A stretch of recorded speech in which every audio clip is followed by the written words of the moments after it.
உலக இரட்சகராகிய இயேசு கிறிஸ்துவின் நாமத்தில் உங்கள் யாவருக்கும் என்னுடைய அன்பின் வாழ்த்துக்கள்.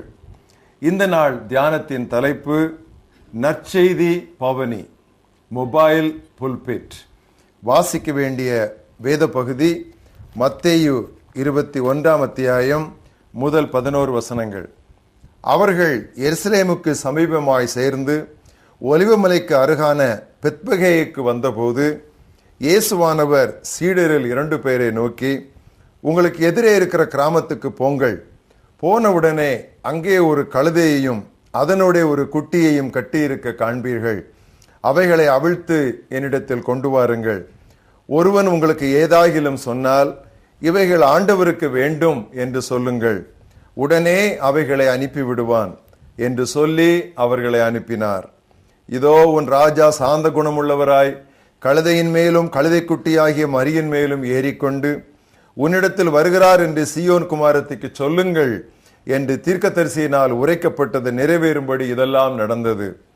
சீஷர்கள் போய் இயேசு தங்களுக்கு கட்டளையிட்டபடியே செய்து கழுதையையும் குட்டியையும் கொண்டு வந்து அவைகள் மேல் தங்கள் வஸ்திரங்களை போட்டு அவரை ஏற்றினார்கள். திரளான ஜனங்கள் தங்கள் வஸ்திரங்களை வழியிலே விரித்தார்கள். வேறு சிலர் மரக்கிளைகளை தரித்து வழியிலே பரப்பினார்கள். முன்னடப்பாரும் பின்னடப்பாருமாகிய திரளான ஜனங்கள், தாவீதின் குமாரனுக்கு ஓசன்னா, கர்த்தரின் நாமத்திலே வருகிறவர் ஸ்தோத்தரிக்கப்பட்டவர் என்று உன்னதத்திலே ஓசன்னா என்று சொல்லி ஆர்ப்பரித்தார்கள். அவர் எருசலேமுக்குள் பிரவேசிக்கையில் நகரத்தார் யாவரும் ஆச்சரியப்பட்டு, இவர் யார் என்று விசாரித்தார்கள். அதற்கு ஜனங்கள், இவர் கலிலேயாவில் உள்ள நாசரேத்திலிருந்து வந்த தீர்க்கதரிசியாகிய இயேசு என்றார்கள். இன்றைய மனப்பாட வசனம் அப்போஸ்தலர் 17:17. பவுல் சந்தை வெளிகளில் சந்தித்த மக்களோடும் தினமும் உரையாடி வந்தார். Paul spoke daily in the public square to all who happened to be there. உங்களுக்கு தெரியுமா, புதிய ஏற்பாட்டில் இதுதான் நடுவசனம் என்று? அப்போஸ்தலர் 17:17. புதிய ஏற்பாட்டின் நடுவசனமாகிய இந்த வசனம் திறந்த வெளி ஊழியத்தை எவ்வளவாய் ஊக்குவிக்கின்றது. சமுதாயங்களை நற்செய்தியால் பாதிக்க தெருப்பிரசங்க ஊழியம் மிக சிறந்த முறையாகும். முதல் குருத்தோலை ஞாயிறு அன்று நடந்த ஊர்வலத்தினால் நகர் முழுவதிலும் பரபரப்பு உண்டானது. இறைப்புகள் பாடிக்கொண்டு மக்கள் வீதிகளுக்கு சென்றனர்.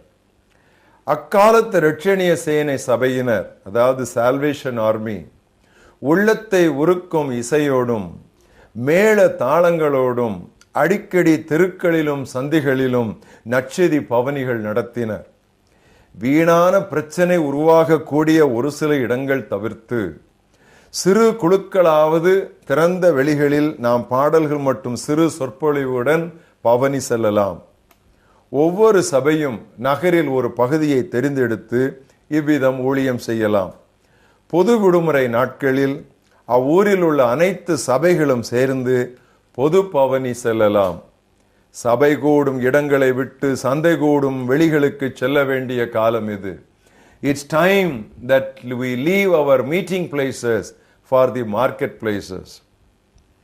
ஆலயத்திற்கு வெளியே திறந்த வெளியில் இறையரசின் செய்தியை முதலாவது முழங்கியது திருமுழுக்கினன் யோவான் தான். நமக்கு தீவிரவாதம் அல்ல, நற்செய்தி பணியில் தீவிரம் வேண்டும்.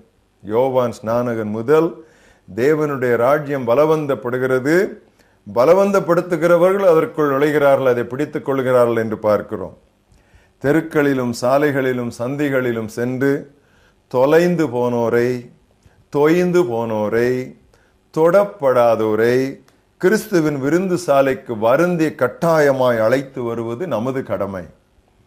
தெருக்களில் உள்ள மக்களை கவரும் வகையில் நற்செய்தியை அறிவிக்க, தங்கள் திறமைகளை பயன்படுத்த வாலிபருக்கு நாம் விடுதலையும் சுயாதீனமும் தர வேண்டும்.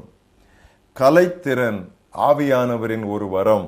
யாத்திராமம் 31 அதிகாரத்திலே பெசலியேலுக்கு ஆண்டவர் எவ்விதமாக கலைத்திறனின் ஆவியை கொடுத்திருந்தார் என்று நாம் வாசிக்கிறோம். அர்த்தமுள்ள அடையாளங்கள் மற்றும் மனங்கவரும் முழக்கங்களை பல வண்ணங்களில் எழுதி தொங்கல்களும் அட்டைகளும் தயாரித்து கொண்டால் இவ்வித ஊழியத்திற்கு பெரும் பயன் அளிக்கும். திறந்த வழி பிரசங்கம் மிகவும் கடினமானதுதான். ஆனால் ஜான் வெஸ்லி 17ஆம் நூற்றாண்டில் வாழ்ந்தவர் பெரும்பாலும் திறந்த வெளியிலேயே பிரசங்கித்து வந்தார். ஆரம்பத்தில் அவர் ஆலயத்திற்கு வெளியே பிரசங்கிப்பதை பாவம் என்று கருதியவர். ஆனால் ஒருமுறை ஜார்ஜ் விட்ஃபீல்ட் என்ற வெளிப்பிரசந்த வேந்தரை சந்தித்ததிலிருந்து தனது எண்ணத்தை மாற்றிக்கொண்டார். வெளிப்பிரசங்கத்தின் போது ஜான் வெஸ்லி கற்களால் எரியுண்டும் கடுமையாய் அடிபட்டும் பல எதிர்ப்புகளையும் இன்னல்களையும் சந்தித்தார். எனினும் அவர் சோர்ந்து போகவில்லை. ஒருமுறை எப்வொர்த் என்னும் இடத்தில் ஆலய கதவுகள் அவருக்கு மூடப்பட்ட போது தனது தந்தையின் கல்லறை மீது நின்று ஒரு வாரம் மாலைதோறும் சுவிசேஷத்தை முழக்கினார். பிரசங்க பீடங்களை தேடி அலையாதீர்கள். இதுவே என் இளம் நண்பர்களுக்கு எனது அறிவுரை. பாவிகளை சந்திக்கும் எவ்விடமும் நமது பிரசங்க பீடம்தான். முதல் நூற்றாண்டு திருச்சபையின் விரிவாக்கத்தின் ரகசியமே இதுதான். மொபைல் புல்பிட், அங்குமிங்கும் செல்லுகிற பிரசங்க மேடை. தந்தை பெர்க்மன்ஸ் அவர்கள் அழகாக ஒரு பாடல் பாடியிருக்கிறார்கள். கிதியோன்களே புறப்படுங்கள், எதிரிகளை துரத்திடுங்கள், தீபங்களை ஏந்திடுங்கள், தெரு தெருவாய் நுழைந்திடுங்கள். மறுபடியும் நான் அதை வாசிக்கிறேன். கிதியோன்களே புறப்படுங்கள், எதிரிகளை துரத்திடுங்கள், தீபங்களை ஏந்திடுங்கள், தெரு தெருவாய் நுழைந்திடுங்கள். பவுல் சந்தை வெளிகளில் சந்தித்த மக்களோடு தினமும் உரையாடி வந்தார். எங்கள் மகாபெரிய தேவனே, உம்முடைய குமாரனாகிய இயேசு கிறிஸ்துவுக்கு முன்னோடியாய் வந்த யோவான் ஸ்நானம் வெளிப்பிரசங்கத்தில் எத்தனையோ ஆயிரங்களை உம்முடைய மந்தைக்குள்ளே மனம் திரும்புதலுக்குள்ளே கொண்டு வந்தாரே.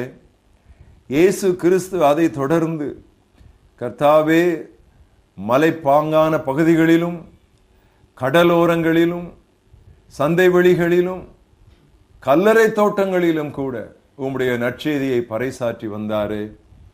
கர்த்தாவே, இயேசு கிறிஸ்துவின் சுவிசேஷத்தை 4 சுவர்களான எங்களுடைய ஆலய கதவுக்குள்ளேயே நாங்கள் வைத்து முடமாக்கி வைத்திருக்கிறோம்.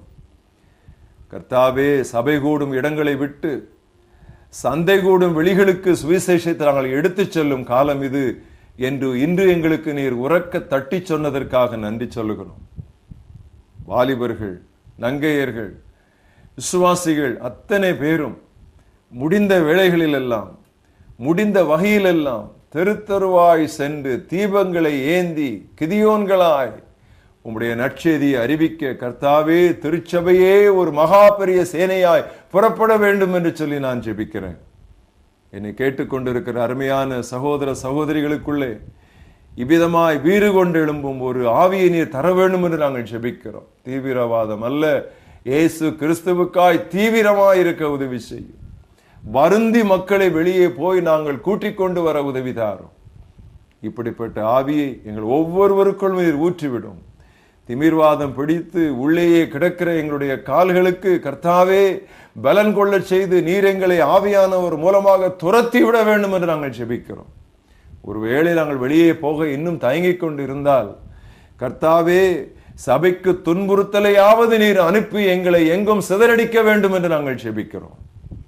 உம்முடைய நாமத்தை நாங்கள் துதிக்கிறோம். உலக ரட்சகரே, உலகத்துக்கு உம்முடைய ரட்சிப்பை அறிவிக்க நீர் எங்களுக்கு உதவி தாரும்.